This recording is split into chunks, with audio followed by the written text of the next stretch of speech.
What's up, YouTube? Minnie here, and welcome back to another Minnycast. For those who are new, this is the weekly podcast blog type show where I share with you some updates and just sort of talk about something for the next little while. And in terms of updates, I do not have much except for an apology for the lack of videos this past week. There were some technical things happening on my end related to my internet. Our router was failing. It had been failing for a long time. But it just was not having it anymore, and we did manage to get a new one, so everything's fixed now, everything's good, videos will be back on track, and stuff of that nature. I was still able to stream on Twitch, because it did get fixed in time, which is nice. By the way, if you didn't know, I'm streaming on Twitch now instead of YouTube, so feel free to hop over. I'm pretty sure my link will be in the description. I'll have to double check. If it's not, yell at me. But yeah, so I've been doing all kinds of stuff, actually. So, on Twitch, I've not only been streaming on my own channel, doing a Pokemon Crystal randomizer race with gamenbotch. I've also been guesting on gamenbotch's channel quite frequently, actually. And most recently, we started a D&D campaign with gamenbotch, TargeBunny, Kayla Hiwatari, and how do I address him? We'll just say Robert for now. Robert Brown. He's got a couple like names that he's cool with, so I'm just like, I don't know which one to use right now.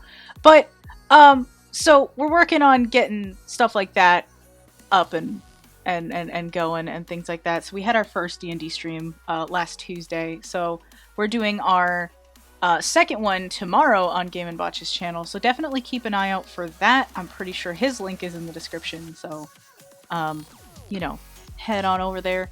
And whatevs. And yeah, I've kind of gotten back into Unknown Empire a little bit. There is potentially going to be some news on that front soon as well. I'm not going to say much right off the bat, just because, it's still kind of in the works at the moment, but there may be some more Season 2.5 content in the future. I don't know exactly how much or how long it'll go for, but it might happen. And if it does, I'm super excited about it, because I would love some more UE story going on and stuff like that. Because I just haven't liked the fact that UE has been kind of stagnant lately, and I'm really, really happy that we're working on getting it going again. And stuff like that. So definitely keep your eyes out for that as well. And again, join me on Twitch, because I've been streaming that and stuff. So we'll see what happens. But yeah, I think for the rest of this video, we're gonna basically just worry about Halloween stuff, because of course it's October, and yeah, Halloweeny things. So for the next 4 episodes. Next 4 minicasts, I can't, brain right now. I'm gonna talk about something not specifically Halloween themed, but does kind of relate to fears or something spooky. There's probably only one that can really genuinely be applied to a Halloween theme. I would like to do a Halloween special, even if it is just one video that I post on Halloween, to be honest with you. I don't know what to do. So I would absolutely love love some ideas if you happen to have any, whether it's a Minecraft horror map. That actually might be something I look into. I don't know. Or some other horror game that I can easily get a hold of. It doesn't even have to be game related, just something.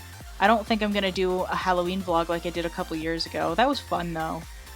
But because I did a Halloween vlog with Serena one time where we were at her old house, and we did some decorating stuff, and we handed out candy, and good times were had. It was great, actually. So I don't know what to do this year, and I would like to do something, even if it's something small. Last year I did like a spooky story. No, that was the year before, I think. Yeah, I did a spooky story thing with Candido last year, back when we were, still a thing. And that was a good time, and if I had more time I would do that again. But I don't have the time for that, which sucks. And last year I did a Let's Play of Ellen, which was a good time, and I don't want to repeat that, but that was a good time. It was an interesting time. Definitely, I don't know if I'll play it again ever, to be honest. I think I've had my fill of it, but it was a good time. For today, however, I would like to talk about, phobias, and just kind of what they are, and some phobias that I have, and how I deal with them, or not, as the case may be. We shall see. So, for those that may not know, phobias are basically, irrational fears of something.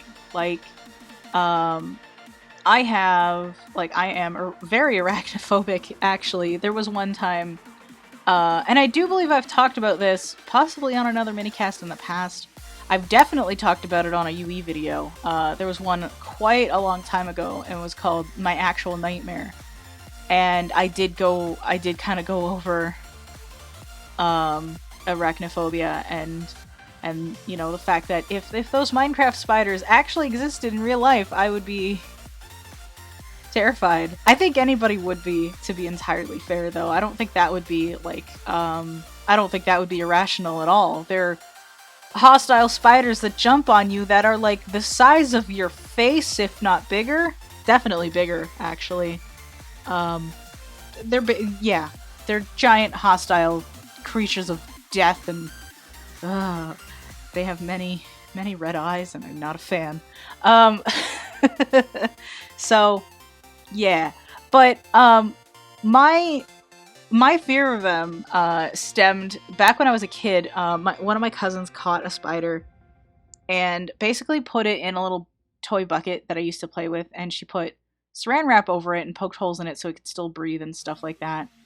And I was fascinated by it at first because I was looking really close at it, and every time I would tilt the bucket, it would come up to the front, and I realized later it was just trying to get out. But I was fascinated by the fact that it could basically run along the entire side of the bucket without me moving the bucket. Like, it would just, you know how it climb, right? So it would just, climb along the sides and stuff like that and run around and stuff. And then when I would turn it back over, it would go back down to the bottom and stuff like that. And that fascinated me because it was really neat.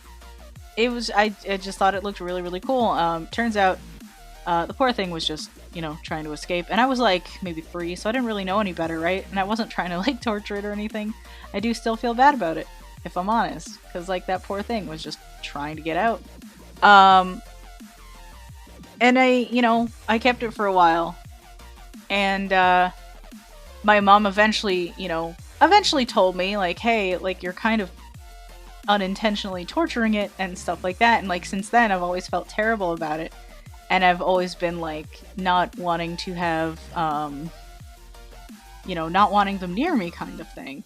And then there was the one day I saw a dead spider on the windowsill, which freaked me out. So that was a thing. Again, I was also 3. So I've kind of been freaked out by them ever since. There was one, I can't remember if I've already said this or not. If I did, I'm repeating myself. But there was one that crawled across my pillow like probably a couple weeks ago.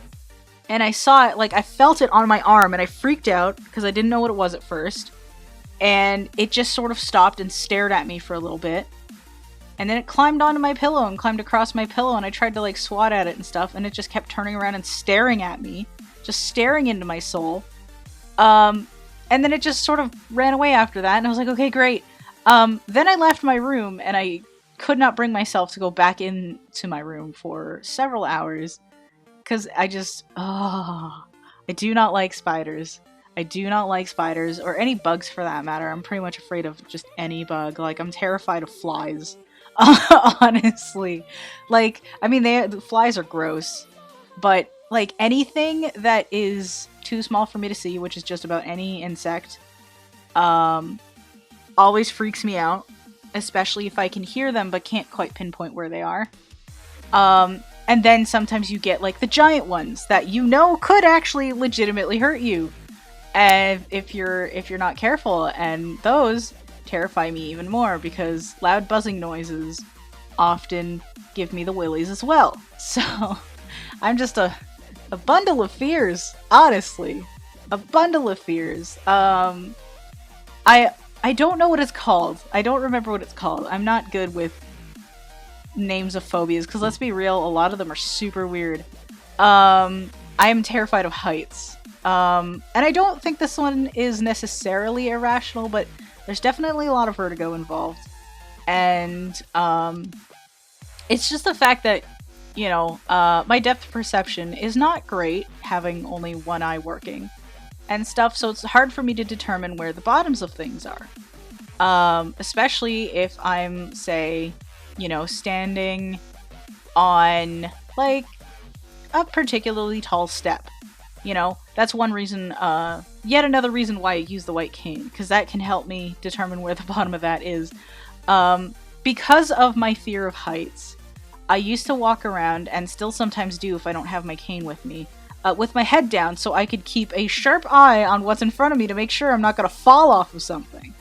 And that's still a very hard thing for me to avoid doing, especially when I'm out and about. Like, I don't do it, I used to do it all the time, like even when I was at home kind of thing. I don't do it at home, and I don't do it at my, you know, at my sister's place unless I'm on the stairs. Because her stairs are kind of terrifying, if I'm honest with you. Her stairs are a bit weird, and they kind of freak me out kind of a lot, and apparently they kind of freak her out as well a little bit, so I'm not alone there. Those stairs are just weird. So I'll do it there, mainly because I'm not using my cane while I'm in someone's house, because I don't want to damage their floors with it and stuff like that, so I just kind of take my time on them and I'm good. But if I'm not using my cane while I'm out and about, I will generally end up looking down, which is dangerous because I'm not looking at what's ahead of me. I'm looking at what's immediately there, trying to figure out whether or not I'm going to fall. But then I'm not paying attention to what's ahead of me, so that can be quite dangerous. Which again is why I use my cane. So my cane scans the ground ahead of me, doing that job for me, where I'm still paying attention to what's ahead of me and what's around me, rather than just what's at my feet.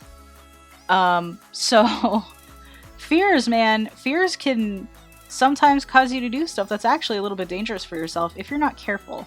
And it's one of those things where I don't want to incite, like, paranoia or whatever, but just kind of, you know, just try to be calm, be cool, be mindful of your surroundings and people around you and stuff like that, and you know, you're good, basically. And it took me a long time to get there because, like, I remember when I was about 7, and I first went to, when I first went to the blind school, they put me in what's called orientation and mobility classes. And that's basically, like, they'll teach you how to use a cane and how to travel independently as a blind person? Yep. As a blind person. I can words. And that was one of the first things that my O&M instructor pointed out, was like, you always look down. Like, why is that, right? So, you know, I told her because I was afraid of falling and stuff like that. And she's like, okay, you need a cane. Like, you straight up need a cane. And, you know, this basically ties into a video that I did a couple weeks ago about why I, like, my personal history with the white cane or something like that. If I remember, I'll link it. So this kind of goes into that a little bit more in depth, I guess. But it was basically like, you need this for your safety, so I'm going to show you how to use it, kind of thing. And for a long time, I used it for a long time, and that basically went away. I didn't look down at the ground anymore. I was always focused on what was ahead of me and around me and stuff like that, because my cane was doing that job of making sure I wasn't going to fall off anything. When I decided to stop using the cane after, you know, really comprehending the stigma surrounding it, and me deciding that I hated that, I still hate it, by the way, me deciding that I hated that and didn't want to be seen as, you know, a blind person, I stopped using it, and that came back. So, yeah, it was a little bit awkward, and then I realized, like, this is really, really bad. Like, this is just, I've basically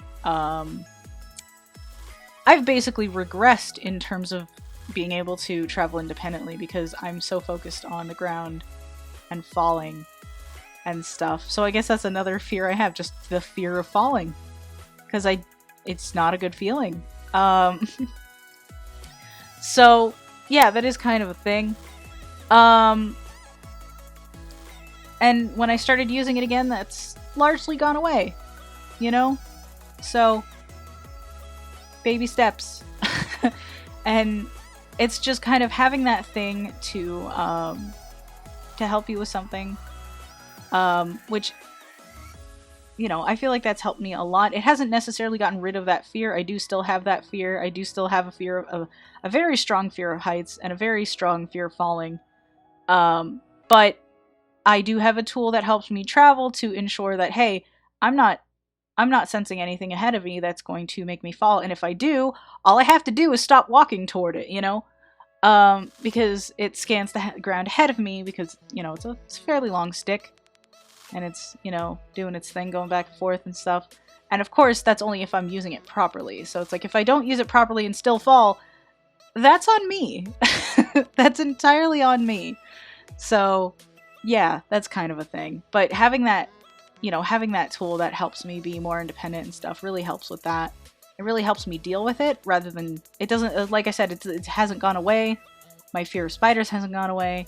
My fear of anything hasn't gone away. And I don't know if it ever will, but, you know, like I said, having that, at least in terms of falling and heights and stuff, having that tool with me that helps me travel and be safe, helps me deal with it. It helps me cope with it in a way that, you know, lets me, you know, function as a human being and stuff. Because otherwise, I probably would just be like, you know what, I'm more comfortable not going outside at all. Which, let's be real, I'm more comfortable not going outside at all. But, again, I gotta function as a human being. And, you know, I do like going outside.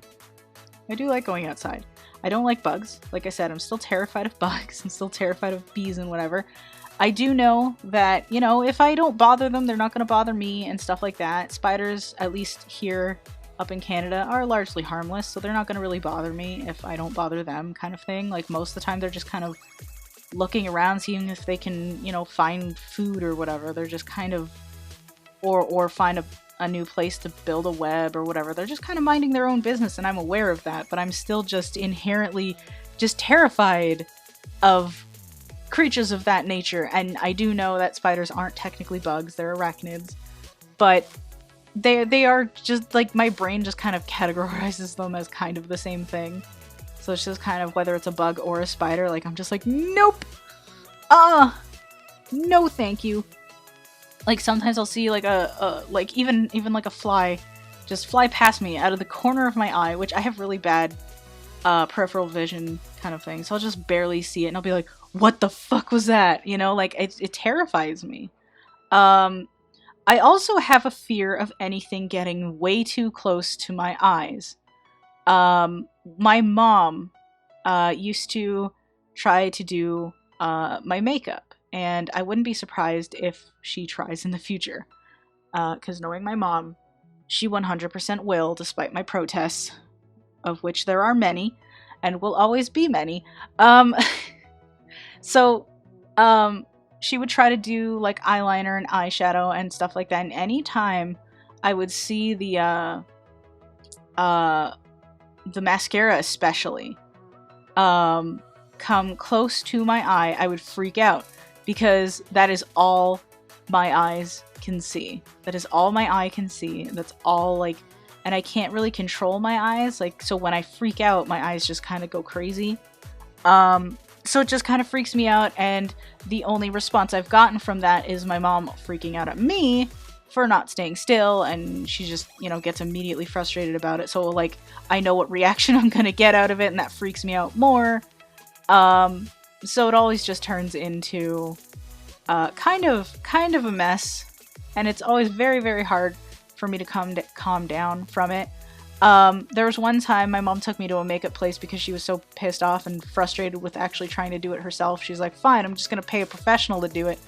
And I told them about it. I'm just like, so I explained to them about how I freak out when anything gets super close to my eyes and stuff, because I'm like, I don't see very well and stuff like that. So when something just kind of comes at me, like, really quickly, which my mom would do, and she would never slow down, never tell me what she's doing, she would always just be like, she would always just kind of push my head back and be like, stay still. And then all of a sudden there's this thing almost getting poked into my eye. And I'm like, that's not okay. That's not okay. It freaks me out.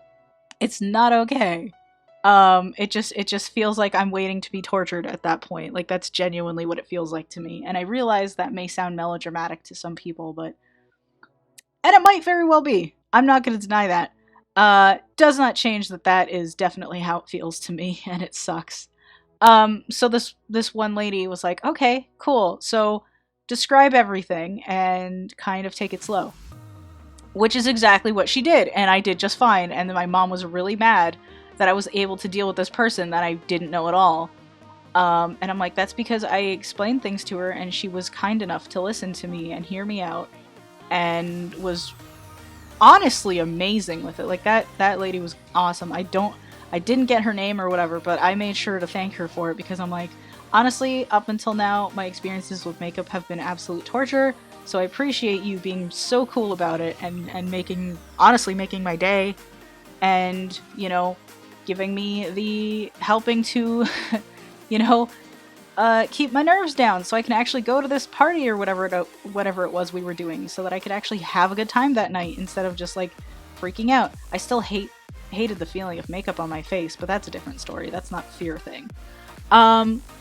So, you know, I feel like for me, like, that's another way that I could deal with stuff like that, is just working with the other person if they're willing to. Which is why I don't really like it when my mom does my makeup, because, like, she just kind of comes at you and just kind of expects you to know what's going on, even when you have no idea what she's doing, and you can't know what she's doing because she's not really saying anything to you. And she's the type of person that when she works, like, she goes quiet and just zones out and focuses, and I respect that, because for a lot of things I do that, but it does make it difficult when you're dealing with somebody that can't handle that being done to their face without some sort of verbal communication going, like, I'm doing this. And even when my cousin, one of my other cousins has done my makeup before,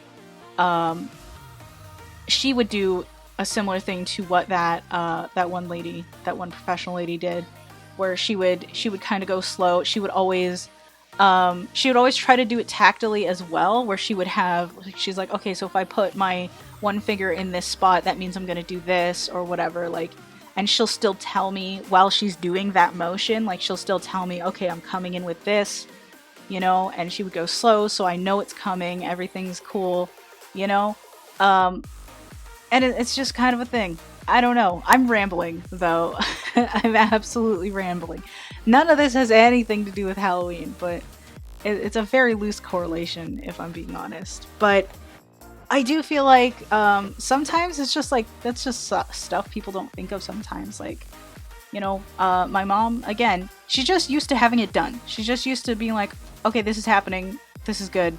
It's whatever. Like, my mom has no problem having it done, and to her credit, it does go faster that way.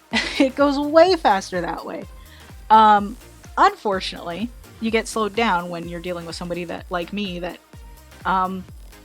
is very sensitive to that and does not appreciate it in the slightest, if I'm being honest. So that's a thing. So apparently I have a fear of makeup. It's not really makeup. It just happens most commonly with makeup, because sometimes I've had, again, going back to bugs, I've had flies just come very, very close to my eyes, and I'll freak out in the same way. So it's just anything being that close to my eye. Like, sometimes, like, I'll test myself and do that with my finger, and I know it's coming and I'll still freak out. Like, it's like, it's not okay. And I think a lot of it has to do with the fact that it's basically taking up the entirety of my vision. Like, that, my one eye is all I can see. When somebody does a similar thing with my left eye, I don't freak out as much because it's not taking up anything. I don't see out of that eye. So it's not as bad for me. I think if I went completely blind, I would just be terrified all around. But yeah, it's one of those things where, you know, it's, if I see it coming like that, especially when it just comes at me very quickly, it freaks me out. Another thing that I tend to freak out at is, my phone is going nuts right now, is fire. Because when I'm around fire, all I see is fire. It generally is, my eyes will get attracted to the brightest thing around. Because it'll be like the easiest thing I can see, so that's what I just naturally gravitate to. The problem is when fire's involved, I can't see anything but that fire. So, I tend to freak out because then it's like, well, I don't know where my, especially with campfires, so I'm like, I don't know where my seat is. I can't use my cane because it's rough terrain and the cane's not very helpful in a situation like that. So I tend to just kind of freak out because I'm like, where's the fire pit? Where is everything else? You know, even when I can hear everything around me kind of thing, it's still hard to determine, especially in an area that I'm less familiar with. So generally when it comes to campfires, unless I'm very, very cold, I generally won't approach, and usually if I do, I make sure there's somebody around me that can tell me where I'm going, or else guide me themselves, because I don't want to fall into the burning pit of flames. And I think that's a perfectly logical reason to not be particularly comfortable around fire. And let's be real, fires can do some damage if you're not careful. So I think it's a perfectly logical thing to have a not necessarily a fear of, but like a healthy respect for, because I mean, again, fire, man, it's kind of intense. But you know what? I think I've rambled on for quite a while about this. I don't know how long this has gone on for, so I do apologize if this has gone on for far too long. But it's okay. We'll work with it. We'll roll with it. It's all good. But for now, I'm going to let you guys go. So, like I always say, thank you so much for watching. I hope you enjoyed it. Please feel free to check out any other series I have on this channel, as well as Twitch. And be sure to check out all the links in the description, including joining the Minchino clan on Discord if you haven't done that already. So, I usually say links to that will be in the description down below, which they should be. And until next time, Minny out.